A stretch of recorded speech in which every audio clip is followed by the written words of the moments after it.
사랑하는 여러분 안녕하십니까? 오늘도 복 있고 건강하고 행복한 하루가 되시기를 바랍니다. 오늘은요 신명기 6장 3절에 있는 말씀, 이스라엘아 듣고 삼가 지켜 행하라.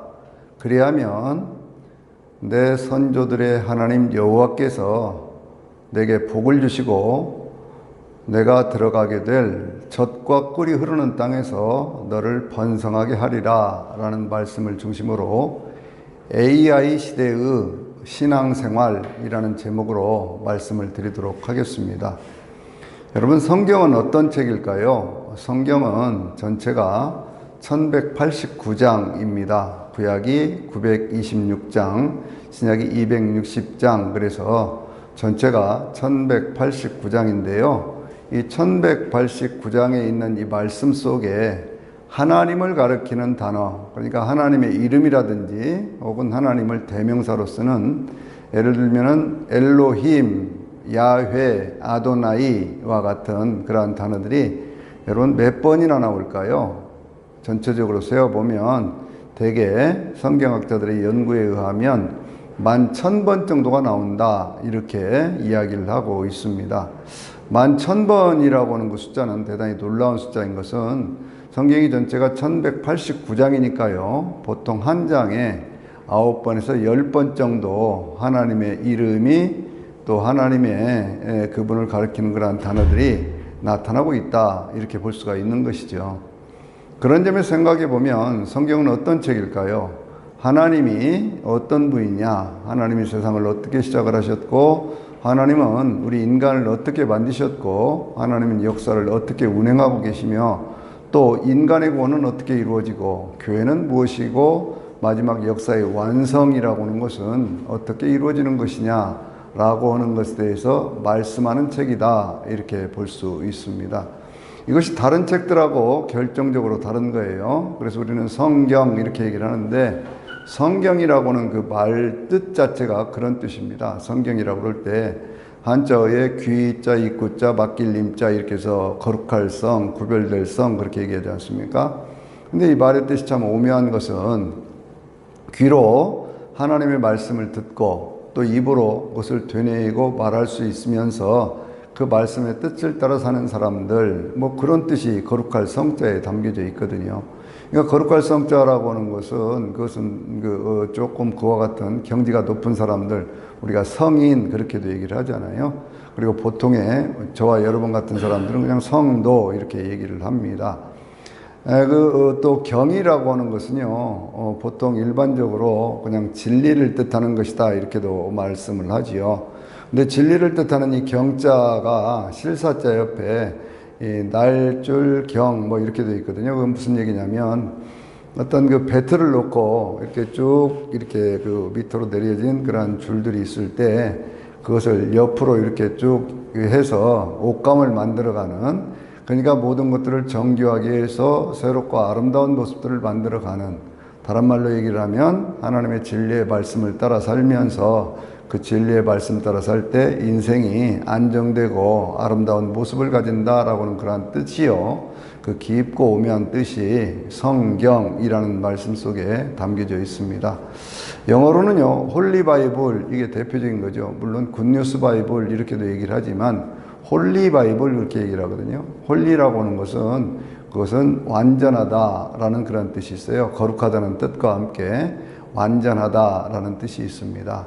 그런데 이제 그 바이블이라고 하는 것은 무슨 뜻을 가지고 있느냐? 옛날에 그 페니키아에 비블로스라는 항구가 있었어요. 그 항구는 어떤 항구냐? 그러면 지금으로 말하면 레바논이죠. 위에로는 시리아가 있고 아래쪽으로는 이스라엘이 있는 그 중간에 있는 레바논의 아주 아름다운 항구인데요.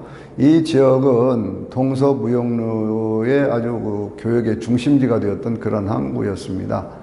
그 항구의 이름이 비블로스였었는데요. 이 비블로스라고는 그런 이름 속에서 책들이라고 하는, 책이 많이 그쪽으로 오고 가고 했거든요. 그러니까 책들이라고 하는 그런 의미가 거기에 있었는데, 이 성경을 뜻하는 그런 말씀이 바이블이잖아요. 바이블. 비블로스에서 바이블이 됐는데, 비블로스라고는 책들이라고는 그런 이름이 뜻이 있거든요.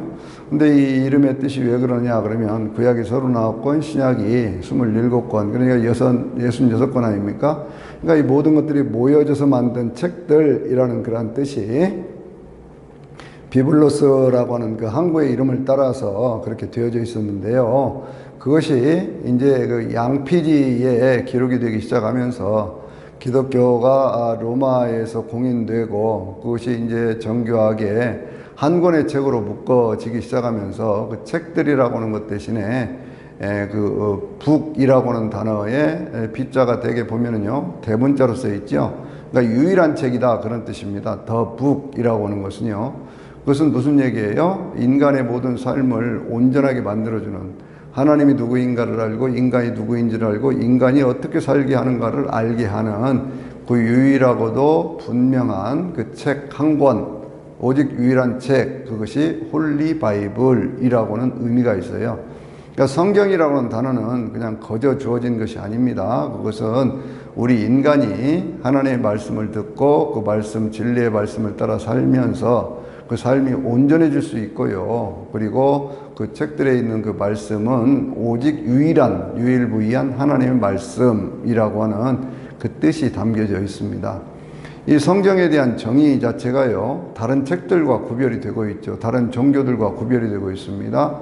여러분, 다른 종교에서 창조주 하나님에 대한 이야기를 하는 걸 보셨습니까? 창조주 하나님에 대한 얘기를 하질 않습니다. 불교에서 창조주 얘기를 합니까? 아니면 과학에서 창조주 이야기를 합니까?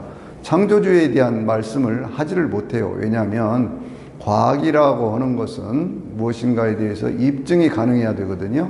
근데 입증이 가능하려고 하면 그것이 인과관계가 분명해야 돼요. 그러니까 불교 같은 종교도 인과관계 속에서 모든 것들을 설명해 가는데, 근데 하나님이 천지를 창조하셨다고 할 때 그 하나님은 인과관계 속에서 존재하는 분이 아니거든요. 그러니까 이 모든 만물을 창조하신 그 하나님에 대한 얘기를 다른 종교들은 할 수가 없고 과학도 할 수가 없다, 그런 얘기입니다. 우리 신앙이라고 하는 것을 생각해 보면요, 우리 신앙이라고 하는 것은 사실은 창세기 1장 1절 그리고 우리가 사도신경으로 고백하는 신앙 고백의 맨 처음, 이것을 마음으로 믿고 입으로 시인할 수 있을 때 그런 사람들을 우리는 기독교인이다, 이렇게 이야기를 하는 것입니다. 기독교인이 된다고 하는 것은요, 하나님, 창조주이신 하나님을 믿는 거예요. 그러니까 이 창세기 1장 1절이 뭐가 되어 있습니까? 태초에 하나님이 천지를 창조하시니라, 이렇게 되어 있지 않습니까? 하나님이 만드신 이 세상 가운데 이 모든 일들이 이루어져 가고 있다, 그런 얘기예요. 또 우리가 이제 신앙 고백을 할 때마다 고백하는 것이 뭡니까? 그것은 전능하사 천지를 만드신 하나님 아버지, 그러니까 그 하나님을 나는 아버지로 믿는다, 여기에서부터 우리 신앙의 첫 출발점을 갖고 있잖아요. 그러니까 우리 신앙이라고 하는 것은요, 천지를 만드신 창조주신 하나님, 그리고 오늘 우리의 인생이라고 하는 그 관계 속에서 우리가 어떻게 살아가야 할 것인가 라고 하는 것들을 바로 알고 그 말씀을 따라 사는 것, 바로 그것이 신앙생활이라고 하는 거예요. 지금 우리가 살아가는 이 시대를 AI 시대, 그렇게 얘기를 하지 않습니까? AI 시대는요, 우리 인류 문화사적으로, 문명사적으로 보면 7번째 다가온 문명의 대전환점입니다. 왜 그러냐면요, 인류는 처음 수렵 생활부터 시작을 했죠. 그러다가 농사를 짓기 시작하고요, 농사를 짓다가 그것이 이제 상업사회로 넘어왔고, 상업사회에서 다시 산업사회로 그것이 넘어왔습니다. 산업사회에서 과학기술이 발달하면서 과학기술이 전부인 것처럼 그런 시대가 되었잖아요. 그러다가 정보화 사회가 되었습니다. 이 과학기술하고 정보화 사회라고 하는 것은 어떤 차이가 있냐면, 과학기술이라고 하는 것은 외부적인 것들을 바꿔내어서 새로운 것들을 만들어가는 것, 단순하게 그렇게 얘기를 한다고 하면, 정보화 사회라고 하는 것은 인포메이션이거든요. 안에서부터 뭔가를 만들어가는 거예요. 그러니까 외적인 것과 내적인 것을 통해서 그것이 변화가 되고 서로 네트워킹을 하고 그렇게 하면서 이루어가는 사회, 컴퓨터가 보편화되면서 그런 사회가 되었습니다. 그런데 지금은 AI 시대라고 하잖아요. AI 시대라고 하는 것은 아키텍처 인텔리전스라고 하는 인공지능의 시대다, 그런 뜻입니다. 근데 인공지능의 시대는 어떤 특징을 가지고 있을까요, 여러분? 이 과학이라고 하는 것들을 우리가 잘 생각해 보면요. 과학자들은 아주 엄청난 그런 얘기들을 하고 있습니다. 그게 뭐냐면, 예를 들어서요, 태양이라고 하는 우리가 살아가고 있는 이 지구에 그 빛을 비추어주는 그 태양이라고 하는 것의 수명이 대개 한 100억 년쯤 된다. 그렇게 얘기를 하잖아요. 참 놀라운 얘기 아닙니까? 인류는 그냥 그 어떤 문명을 만들어 살아온 것이 거의 뭐 이제 한 6천년, 7천년 뭐 이런 정도라고 얘기를 하는데 이 태양의 그 어떤 역사는요, 지금부터 만들어진 지가 한 50억 년 전, 뭐 46억 년 전 뭐 이렇게 얘기를 하면서 전체는 한 100억 년쯤, 그러니까 앞으로도 한 50억 년쯤은 더 있을 것이다. 지구도 그럴 것이다. 그렇게 얘기를 하죠. 근데 우주과학을 연구하는 그런 사람들의 입장에서 제가 참 깜짝 놀란 것이 있는데 그것은 뭐냐면요. 적색외성이라고 하는 그러한 별이 있습니다. 그 적색외성이라고 하는 그러한 별의 수명은 과연 얼마나 될까요? 그것은 과학자들이 얘기를 할 때요. 1조 년에서 10조 년 혹은 20조 년 이렇게 얘기를 합니다. 여러분 상상이 가십니까?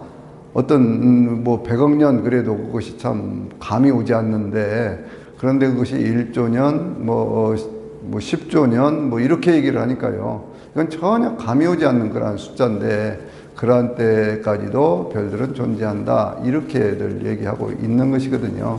그리고 그 뒤가 되면 모든 것들이 막 그 움직이는 그러한 것들이 멈춰지는 엔트로피가 정지되는 그러한 시기가 오면서 열적 죽음이라고는 히팅 데스라고 하는 그러한 시기가 오면서 모든 우주가 평형 상태를 만들어가는 그 시대가 오게 될 것이다. 그렇게 얘기를 합니다. 그런데 그것이 뭐 1조 년 뒤, 뭐 10조 년 뒤 그렇게 얘기를 하니까요. 그것들이 우리가 어떻게 감을 잡고 살 수가 있겠습니까? 그런데 우리 AI 시대가 지향하고 있는 것은 과연 뭐냐 그거예요. 인간들의 삶에 있어서 무엇을 지향하고 있습니까? 그것은 인간이 어떤 이렇게 단백질로 이루어진 뼈와 살로 이루어진 이러한 인간의 육체의 수명이라고 하는 것이 그것이 정해져 있는 어떤 그런 것이기 때문에 바이오 산업이 바이오 테크놀로지라고 해서 생명과학이라고 하는 것들이 발전해 가기 시작하면서요. 인간이라는 존재를 어떻게 만들려고 하느냐 그러면 우리의 몸이라든지 이런 것들을 과학자들이 말하는 어떤 로봇이라고 하는 거 있잖아요. 그 로봇으로 대체를 하고 우리 인간의 뇌에 있는 의식을 그쪽으로 옮겨서 인간이 무병장수할 수 있도록 병도 없이 죽지도 않고 그렇게 하면서 오래오래 살 수 있도록 그렇게 하겠다. 뭐 그런 식으로 지금 발전해 가고 있습니다. 이건 정말 무서운 얘기예요. 하나님의 존재, 하나님의 형상대로 창조된 인간이 인간 스스로 하나님을 인정하지 않을 때 찾아오는 바로 그와 같은 모습들입니다. 여러분 우리가 AI에 대해서 많이 경탄을 하고 있어요. 로봇에 대해서 경탄을 하는데 그 가운데 하나가 어떤 것이 있습니까? 그것은 뭐냐면 어떤 효율성이라든지 성과 면에서는요. 인간이 따라갈 수가 없어요. 인간이 간 지식이라고 하는 거 한번 생각해 보세요. 저나 여러분이 알고 있는 지식이 수십 년간을 어떤 지식과 경험 속에서 쌓아온 것이지만 그 가운데 대부분은 지금 벌써 잊어버렸어요. 그런데 이 AI가 가지고 있는 어떤 지식의 정도는 얼마만큼이냐? 지금까지 인간이 쌓아왔던 모든 지식과 경험을요. 그것을 네트워킹해서 전체를 그것을 자기의 지식으로 삼아서 뭔가 하나의 말을 하면 사랑이 무엇이냐라고 이렇게 말을 하면요. 거기에 대해서 분석하고 종합하고 해서 가르쳐 주는데 1초가 채 걸리질 않습니다. 그 모든 것들의 정보를 종합해서는데요. 그러니까 이미 AI라고 하는 것은요. 인공지능이라고 하는 것이 보통 사람들의 어떤 그 의식이라고는 지식의 범위에서는요. 훨씬 더 넘어가 버린 그러한 시대입니다. 행동은 어떨까요? 우리 인간이 혹시 흔히 인격 그렇게 얘기를 할 때 지정, 이렇게 얘기를 하는데 의적인 어떤 행동, 인간들이 하는 행동에 그것을 훨씬 더 뛰어넘어가고 있지 않습니까? 효율성이라는 면에 있어서는요, 인간들이 어떻게 감히 그 AI의 어떤 그 성능을 따라가겠습니까? 로봇이라는 걸 생각해 보세요. 그 보통 뭐 자동차 같은 것들을 만들어낼 때요, 자동차 같은 것들을 만들어내는 로봇들이 지치도 않고 쉬지도 않고 계속해서 효율적으로 하는데 나이가 들어가고 살과 뼈를 가진 인간들이 그것을 어떻게 넘어갈 수가 있겠습니까? 그래서 어떤 그 AI 시대에 가장 강조하는 것이 뭐냐 그러면 효율과 성과라고 하는 것이거든요. 근데 인간은 이미 어떤 지적인 면에 있어서도요, 또 효율성의 어떤 그런 면에서도 그것을 따라갈 수 없는 정도가 되어버렸습니다. 그러면 인간이 도대체 이 AI 시대에 그 모든 것들을 넘어갈 수 있는 그것이 뭐냐 그거예요. 어떤 과학의 어떤 그러한 것들로 인간의 수명을 그렇게 늘려가면서 인간이 어떤 신인류를 탄생시키는 것처럼 바로 그 로봇으로 의해서 새로운 어떤 그런 인간상을 만들어 가려고 하는 이러한 시대, 또 모든 효율성이라고 하는 거, 지식의 어떤 그런 내용이라든지 이런 것들을 통해서 이미 인간을 수천 배, 수만 배를 넘어가 버린 이러한 시대에 우리 인간이 인간다움을 살아가면서 그러면서 우리가 사람답게 살아갈 수 있는 길은 뭐냐라고 하는 것이 바로 성경이 말씀하고 있는 하나님이 창조주시고 우리 인간은 그분의 피조물이다라고 하는 것이거든요.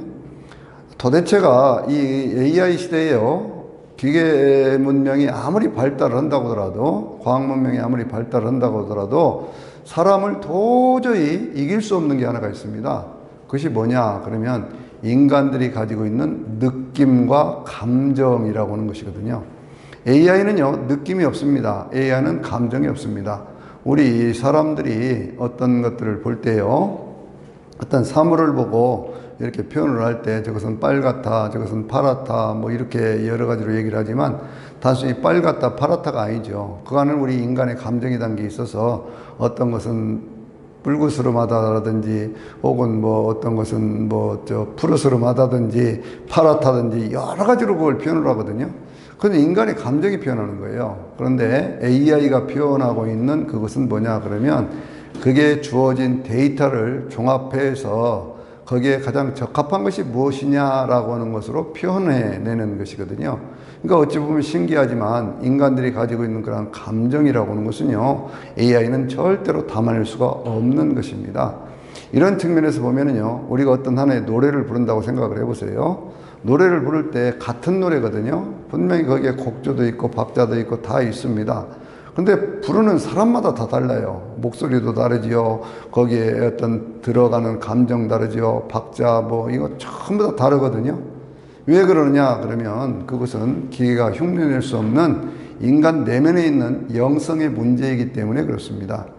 그래서 이러한 과학 문명이 발달해 가고 AI 문명이 발달해 가면서 인간이 인간다운 삶을 살아간다고 하는 것은 과연 뭐냐? 그것은 창조주이신 하나님께서 내 인생 가운데 주어진 하나님의 형상을 통해서 하나님의 그 은혜 가운데, 하나님의 사랑 가운데 산다고 하는 것을 늘 감사하며 살아가는 그러한 자세가 필요하다. 그 첫 번째가 뭐냐? 그것은 하나님을 정확하게 나의 아버지 하나님으로 믿는 그 믿음, 그것을 영적인 믿음, 그렇게 얘기를 하는 거거든요. 영적인 믿음이 분명하고 확실해야 됩니다. 세상에 있는 사람들의 절반 이상은요, 하나님이 어디 계시냐 그러고 사는 사람들이에요. 하나님의 존재를 부인하고 사는 사람들입니다. 하나님의 존재를 부인하기 때문에요, 그러한 인간들은 과학 문명의 발달을 통해서 인간의 수명을 그냥 고통을 느끼지 않는 그러한 존재로, 여러분 인간이 고통을 느낀다고 하는 것이 사람다움이거든요. 인간이 어떤 감정, 슬픔이라든지 기쁨을 느낀다라고 하는 것이 그것이 사람이거든요. 그런데 그런 것들을 느끼지 않는 그러한 존재로서 그냥 의식만 가지고 사는 그런 어떤 그 기계가 만들어진다고 해서 그 사람을 대체할 수가 있겠습니까? 그럴 수 없는 거거든요. 하나님 우리 인간을 만드시면서 그러한 감정을 가진 존재로, 단순히 지적인 존재나 어떤 행동하는 존재가 아니라 그러한 감정을 가지고 하나님과 통할 수 있는 그러한 존재로 만들어 주셨거든요. 그래서 하나님의 존재를 인정하고 하나님과 영적으로 깊이 통하는 삶을 살아야 아무리 과학 문명이 발달을 하고 아무리 세상이 발전해 간다고 하더라도 그 속에서 사람은 사람답게 살아갈 수가 있는 겁니다. 성경은 정말 이것을 놀랍게 말씀하고 있는 구절이 하나가 있는데요. 그것은 로마서 8장 26절에 있는 말씀에 이와 같이 성령께서 이루 말할 수 없는 탄식 가운데서 우리를 위하여 친히 간구하시느니라 라는 말씀이 있어요. 그 말씀의 뜻이 무엇일까요? 그것은 우리의 인생에 내 마음에 있는 그 모든 것들을 하나님이 들여다보시고 알고 계시고 함께 계셔서 우리와 똑같은 공감을 하고 계신다라고는 그런 뜻이거든요. 누가 기계가 공감을 할 수 있습니까? 기계가 어떻게 우리의 감정을 공감을 할 수가 있겠어요? 비슷하게 표현은 하겠지요. 그러나 절대로 공감의 능력은 없다라고 하는 거거든요. 하나님과 공감할 수 있는 그 능력을 가진 존재는 오직 우리 인간뿐이다. 그런 얘기예요. 그래서 그것을 우리가 전기불에 비교를 해서 보면은요, 우리 인생을 신앙적으로 AI 시대에 과학 문명이 계속해서 발전해 가면서 인간이 소외되어 가는 그러한 시대에 여러분 보세요. 과학 문명이 발달해 가면서 많은 물질적으로 풍성해지는 것 같지요? 그렇다고 해서 모든 인간들의 삶이 그만큼 좋아집니까? 나이가 든 사람들 누가 좋아하던가요? 왜냐하면 효율성이 떨어지기 때문에 그래요. 성과를 내는데 그만큼 그 능력이 없다고 생각하기 때문에 그렇습니다. 그러나 인간은요, 살아있다고는 생명 자체가 존귀한 거거든요. 살아있다는 생명 자체를 존귀 여기지 않는 그러한 사회 속에서 하나님은요, 우리 인생, 우리의 삶을 가장 소중하게 생각하시는 분이에요. 그래서 창조주 하나님에 대한 고백, 나는 그분의 피조물이라는 이 고백이요, 우리가 어떤 세상을 살아가더라도 아무리 이 역사가 어떤 식으로 뭐 얼만큼 가하게 된다고 할지라도 그 역사의 변화 속에서 사람이 사람답게 살아갈 수 있는 그 중요하고도 분명한 성경적인 가르침이라고 하는 것이죠. 그래서 그 믿음을 갖게 된다라고 하는 것이 뭐와 같은 것이냐 그러면 마치 어떤 유튜브를 지금 제가 찍고 있는 촬영을 하고 있는 이 방에 지금 불이 들어와 있거든요. 이 방에 불이 들어와 있는 것이 뭐냐 그러면 외부에 있는 이 건물 전체로 들어오는 전원이 연결되어 있기 때문에 그렇습니다. 그러니까 영적인 믿음은 뭐냐 그러면 하나님을 창조주 하나님 나의 아버지로 믿는 그 믿음은 뭐냐면 내 인생 전체 내 몸 전체에 하나님의 영적인 전원이 연결되어 있는 상태다 그 말씀이에요. 그것을 성경은 또 이렇게도 얘기를 합니다. 로마서 10장 9절과 10절에 있는 말씀을 보면은요, 거기에 이런 말씀이 있거든요. 하나님께서 예수 그리스도를 죽은 자 가운데서 살리신 것을 내가 마음으로 믿으면 구원을 받으리니 마음으로 믿어 의에 이르고 입으로 시인하여 구원에 이르느니라. 이런 말씀을 하고 있어요. 살아계신 하나님께서 죽은 자를 살리셨다, 불가능을 가능하게 하셨다고는 이 믿음, 바로 이것이 창조에 대한 믿음이거든요. 여러분 성경에는 왜 이렇게 기적에 대한 얘기들이 많습니까? 예수님께서 죽은 자를 살리기도 하고요. 18년 된 그러한 그 귀신 들린 여자를 온전하게 해서 허리가 쭉 펴지기도 하고요. 12년 동안 그렇게 병을 앓고 의사들 찾아다니던 그러한 여인이 예수님 만나서 병을 고치는 말씀도 있고요. 바람과 풍랑이를 잠잠하게도 하시고 그 무리를 걸어오시는 예수님의 모습도 보여주고요. 또 왜 죽은 예수님이 부활했다고 얘기를 할까요? 왜 이런 얘기들이 그렇게 되어져 있을까요? 그것은 하나님이 이 세상 모든 것들을 창조하신 하나님이시기 때문에 하나님께서는 우리 인간의 눈에는 불가능해 보여도 그 불가능을 넘어서는 가능의 세계가 하나님께는 있다라고 하는 것들을 우리에게 보여주고 있는 것이거든요.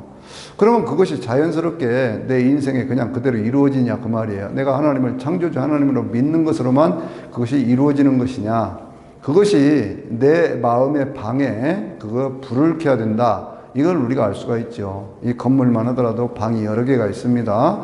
여러 개가 방이 있는데 모든 방에다 불이 켜진 건 아니거든요. 그 불이 켜진 그 방들에 하나씩 하나씩 스위치를 올리다 보면 그 스위치가 올려지는 곳에 불이 들어오는 것처럼 내 마음의 방에도요, 지성의 방도 있을 것이고, 감정의 방도 있을 것이고, 혹은 그 여러 가지 슬픔의 방, 분노의 방, 여러 가지 것들이 있을 거예요. 제가 제 마음을 가만히 들여다보면요, 어떤 때는 깊은 슬픔에 잠겨 있을 때도 있고요, 어떤 때는 분노하는 때도 있고요, 어떤 때는 기뻐하는 때도 있고 그러거든요. 그 모든 방들에 사실은 이게 전기를 올려서 그 어둠이 물러가도록 하는 것, 바로 그것이 뭐냐 그러면 성경이 말하고 있는 회개라고 하는 거예요. 그러니까 회개라고 하는 것은 마치 내 방, 어떤 어두운 방에 불을 켜고 불을 킨 다음에 그 안에 있는 쓰레기들을 치우는 작업과 똑같은 것이거든요. 그러면 자연히 마음이 밝아지게 되어 있습니다. 그러니까 이것이 정말 중요한 거예요. 회개를 통해서 내 마음을 씻어내고요. 그렇게 하면서 주님이 말씀하신 대로 회개하라 천국이 가까이 왔다라고 하는 그 말씀처럼 내 마음속에 창조주신 하나님의 말씀을 말씀 그대로 믿어서 그 말씀의 빛이 내 안에 들어올 수 있도록 내가 마음속에 하나님을 향하여 내 마음의 방향을 바꾸는 것, 이것이 바로 회개라고 하는 것이거든요. 메타노니아라고 하는 어떤 회개라고 하는 단어는 삶의 방향을 바꾼다는, 시선을 바꾼다는 거예요. 세상의 어떤 그런 그 실용주의라든지 어떤 그 뭐라고 그럴까요? 성과주의 혹은 뭐 이런 거 어떤 결과를 내야만 뭔가 능력 있는 사람처럼 생각하는 이러한 세상 속에서, 그 속에서 사람이 사람답게, 신앙을 가진 사람이 신앙을 가진 사람답게 살 수 있는 것은 하나님과의 깊은 영적인 그런 대화를 통해서 내 마음의 등불이 하나씩 하나씩 켜져서 마음 전체가 밝아지게 되면요, 성령의 불로 그것을 태워버리고 성령의 생수가 솟아나서 씻어버리고 성령의 바람이 불어서 그것을 깨끗하게 말린 다음에 바로 그 자리에 성령의 이슬성신이 내려서 그 이슬성신을 통해서 내 안에 있는 모든 것들이 파릇파릇하게 생기로 살아나는 그러한 은혜가 우리 가운데 있어야 된다라고 하는 것들을 지금 말씀드리고 있는 거예요. 여러분, 이것이 오늘 성경이 말씀하고 있는 내용입니다. 오늘 성경 말씀에 뭐라고 그랬어요? 이스라엘아 들으라 그랬죠. 이걸 쉐마 그러잖아요. 쉐마. 우리가 이 쉐마라고 하는, 이스라엘아 들으라 라는 그 말씀이요. 그럼 뭘 들으라고 그랬느냐? 듣고 어떻게 하라고 그랬느냐? 듣는다고 하는 것은 단순히 귀로만 듣는 게 아니고요, 그 말씀을 내가 듣고 마음에 새긴다, 그런 뜻이 있거든요. 그래서 그 다음에는 삼가 듣고 지켜 행하라 그랬어요. 지킨다고 하는 것이 무엇일까요? 지킨다고 하는 것은, 그것은 마치 울타리를 쳐서 양들이 도망가지 못하도록 그렇게 하는 것처럼 내 마음에 하나님의 말씀이 바깥으로 새어나가지 않도록 그것을 날마다 되새김질하는, 마치 큐티하면서 하나님의 말씀을 묵상하는 것처럼 그렇게 하는 것이, 그것이 소중하고 중요한 것이다, 그런 뜻이에요. 그리고 그것을 행하라 라고 하는 것은 이제 하나님의 빛이 내 안에 들어왔고 그 말씀의 빛이 내 마음 안에 모든 어둠을 물리치고 밝게 만들었으니 그 말씀이 가르쳐주는 쪽으로 살아라, 그런 얘기예요. 그리하면 내가 복을 받는다고 그랬죠. 여기서 복이라고 하는 그러한 단어는 뭐하고 같은 뜻이냐 그러면, 창세기 1장을 보면요, 하나님께서 모든 것들을 만드신 다음에 만드실 때마다 보시기에 좋았더라, 토브라고 하는 그런 단어를 쓰고 있거든요. 그 말씀하고 똑같은 거예요. 보시기에 좋았더라라고 하는 것은 어떤 그런 상태적인 좋음뿐만이 아니라, 그것이 보시기에 그냥 좋았다가 아니라 앞으로도 좋아질 것이다 라고 하는 소망이 있는 좋음이에요. 이게 중요한 겁니다. 한순간에는 좋았는데 그 다음에 나빠진다, 그게 아니고 하나님께서 좋게 만들어 놓으셨기 때문에 앞으로도 좋아질 것이다 라고는 그 말씀의 뜻이 그 가운데 담겨져 있는 것이거든요. 그래서 내가 복을 받고라고 하는 것은 하나님의 말씀을 듣고 지키고 그 말씀을 새기어서 그 말씀대로 살면 내가 복을 받으리니, 이 말씀은 계시록 1장 3절에도 있는 말씀 아닙니까? 똑같은 말씀이거든요. 그런데 그렇게 되면 하나님께서 복을 주시는데, 어떻게? 이스라엘의 하나님, 그 너희 조상들의 하나님께서 약속하신 것처럼, 하나님이 약속하셨다고 말이에요. 뭘 약속을 하셨어요? 그 젖과 꿀이 흐르는 땅에서. 지금 이스라엘 백성들은 어디에 있어요? 느부산에 있습니다. 가나안 땅에 들어간 것이 아니에요. 거기에서 지금 그렇게 설교를 지금 듣고 있는 것이거든요. 모세의 설교를요. 근데 모세의 설교를 듣고 있는, 지금 들어가지도 않은 땅에서 너희가 그곳을 들어가면 복을 받아가지고 앞으로도 좋게 되어가지고 젖과 꿀이 흐르는 땅, 그 말은 목축을 해도 복을 받고 농사를 지어도 복을 받고 그런 얘기예요. 젖과 꿀이 흐른다고 하는 것은, 목축을 하면 이 양들이 물이 이렇게 젖이 쭉 나와갖고 풍성한 그런 삶을 살지 않습니까? 꿀이 흐른다고 하는 것은 단순히 벌들에서 나오는 꿀뿐만이 아니라 야자수라든지 혹은 감람나무라든지 뭐 이런 것들이 너무나 달아서 거기에서 나오는 당분들, 이런 것들이 생기는, 그것도 얘기하고 있는 것이거든요. 그러니까 너희가 목축을 하든지 농사를 하든지 너희가 복을 받아서 앞으로도 잘 되게 될 것이고, 그리고 너희의 삶이 거기에서 번성하리라, 이렇게 말씀하고 있습니다. 번성한다고 하는 것은, 그것은 창세기에서 하나님께서 사람들에게 축복하실 때 내가 생육하고 번성하며 그렇게 말씀을 하셨는데, 그 번성이라는 뜻하고 똑같아요. 숫자가 늘어난다는 거죠. 갈수록 더 풍성해진다고 하는 것이죠. 그래서 하나님이 오늘 우리에게 주시는 것이 이 AI 시대에 인간의 어떤 생명이라고 하는 것을 단순히 존속할 수 있는 어떤 그런 수단으로 생각을 하고, 인간의 의식을 기계에 심어서 새로운 인류라고 말하려고 하는 이러한 시대, 감정 없이 어떤 지식과 효율적인 것만을 추구하는 이러한 시대. 그래서 사람에 대한 사랑이 없고 사람에 대한 어떤 그 뭐라고 할까요? 같이 깊이 공감하는 그런 것도 없는 무미 건조한 이러한 시대. 그러면서 계속해서 세월이 100년이 가든 뭐 1000년이 가든 그런 것들을 도모해가는 이러한 시대에 창조주신 하나님을 믿는 우리에게 있어서는요, 무엇이 가장 중요한 것이냐? 하나님이 이 세상 모든 것들을 창조하신 분이고 창조주신 그 하나님이 나의 아버지시고 나는 하나님의 형상대로 지음받은 존재여서 하나님은 나에게 오늘 이 시대를 살아가는 이 삶뿐만이 아니라 영의 몸으로 영생할 수 있도록 만들어 주신다고 하는 것이 그게 기본적인 믿음입니다.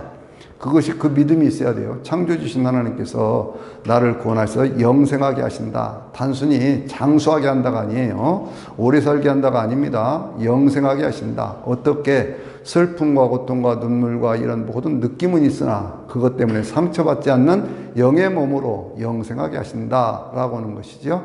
또 세상 가운데 살면서 어떤 실용, 그 어떤 성과, 이런 것들만 얘기하는 효율, 이런 것들만 얘기하는 이런 시대에 사람이 사람답게 살아간다고 하는 것은요, 다른 사람의 아픔에 대해서 공감도 해주고, 사랑도 해주고, 아껴주기도 하고, 서로를 도와주기도 하는 그러한 삶을 살아간다라고 하는 거거든요.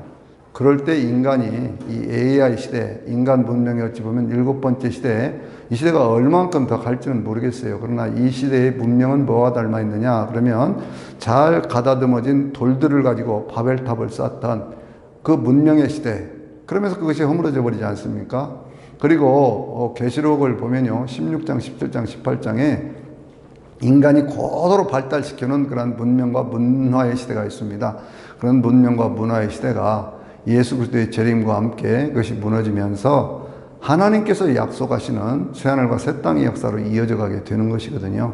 인간들이 만들어가는 AI 시대의 문명은 성경을 보고 읽고 그 진리를 믿는 저에게는요, 마치 바벨탑을 쌓아가는 그러한 모습과도 같고, 로마가 그러한 어떤 인류 문명을 발전시켜 가면서 사람의 영혼까지 사고 파는 그 시대의 모습과 많이 닮아 있다. 그래서 인간이 이 세상, 이 지구상에 어떤 인간들이 만들어가는 지상낙원을 만들려고 하는, 하나님은 없이 그냥 인간들이 지상낙원을 만들어 가려고 하는 그러한 노력의 일환으로 이렇게 보아지는 거예요. 그러니까 그런 속에서 사람이 사람답게, 하나님의 사람이 하나님의 사람답게 살아가는 것은 하나님이 주시는 영적인 그 은혜를 받아서 날마다 내 인생 안에 그러한 믿음이 확실히 와 있는가, 그러한 전원수치가 확실히 켜져 있는가, 그걸 점검을 해보고, 그리고 그 전원수치가 켜져 있을 때 내 인생의 방에, 내 마음의 방에 슬픔이나 고통이나 눈물이나 아픔이 있는 그 방에 하나님이 주시는 은혜의 그 불빛이 비추어질 수 있도록 그것을 날마다 하나님의 말씀으로 비추어서 그 말씀을 지켜 행함으로, 말씀을 울타리를 지어야 된다고 그랬잖아요. 잘 지켜서 행함으로 해서 인생 자체가 복되게 되어지는, 오늘이 좋을 뿐만 아니라 내일은 더 좋아지는 그런 은혜가 저나 여러분 모두에게 있게 되시기를 바랍니다. 오늘도 평안하시기를 주의 이름으로 축원합니다. 아멘.